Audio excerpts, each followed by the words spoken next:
before Gerard was about to go on national TV in the fall of 2009, he found out his beloved parents had been murdered in a home invasion by 2 teen gang members. He's chronicling his journey to forgive his parents' killers in a new documentary called Forgiving Cain. I think the first question everybody wants to know is, how could you forgive? It was tough, Val. Got the word at the TV studio, drove home, drove to my parents' home, and I'm on the Dan Ryan Expressway, and there was no traffic on the Dan Ryan at 5:30 p.m. on a weekday. This was surreal. So my producer was behind me in his car. We were talking to each other on cell phones. We're like, where's the traffic at 5:30? Yes. The sun comes up right at 35th Street near Sox Park. Something at that moment told me, Gerard, there's going to be a crime scene at your parents' home. You didn't know I didn't know what was going on. Right. I said there's going to be a crime. I was told that they were dead. They were the couple found in the forest preserves. But as I'm driving to their house, so you're going to see a crime scene. There's going to be yellow and red tape. There's going to be TV cameras. Your friends are going to be crying. Something told me at 35th Street in the Dan Ryan, Val, that I had to let it go. Something at that moment told me to forgive the perpetrators. They weren't even caught yet. It took them a week later to catch the perpetrators.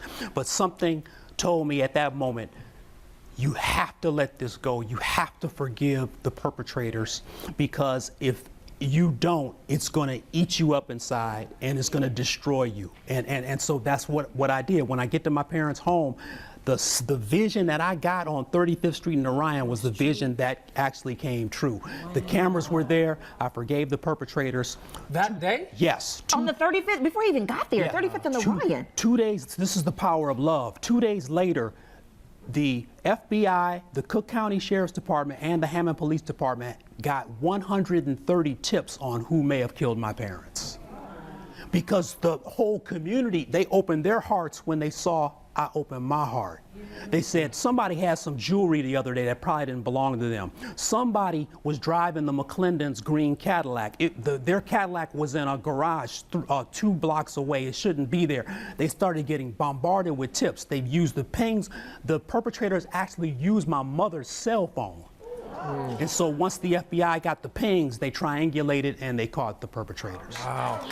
And go ahead. In this documentary, do you sit down with the former teenagers that did this? No, not yet. The lawyers and the Department of Corrections, they haven't given me that clearance yet. But, you know, from day one and to this day, you know, I forgive them. It's, you know, what's just as sad as my parents, 2 God-fearing, loving people in the community who were killed. What's just as sad is 2 black males that will be in prison forever. They got 120-year sentences. You cut that in half, 60 years, they won't get out any earlier than 2071. They were 17 and 18 years old at the time. But Gerard, it's amazing that you've been able to forgive, but just not to take you completely back, but just the brutality and just the fear that your parents must have been, even though they were God-loving and God-fearing and full of faith.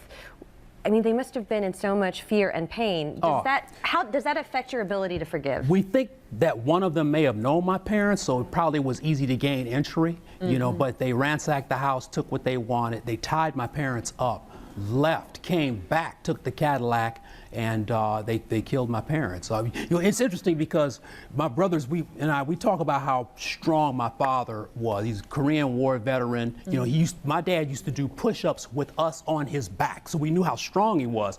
But he became an elderly man, but you could tell he was fighting off by the police report, because my father had numerous gunshot wounds. My mother only had 1.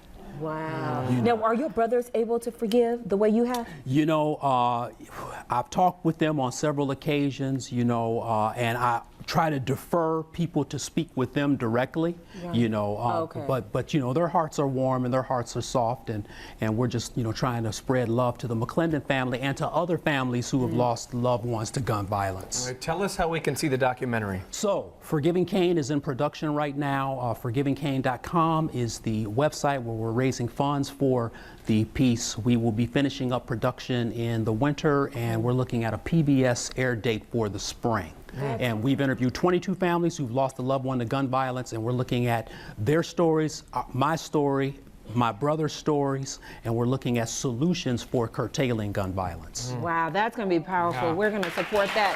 FoundingCain.com. Forgiving Cain. Forgiving Cain. ForgivingCain.com. Okay.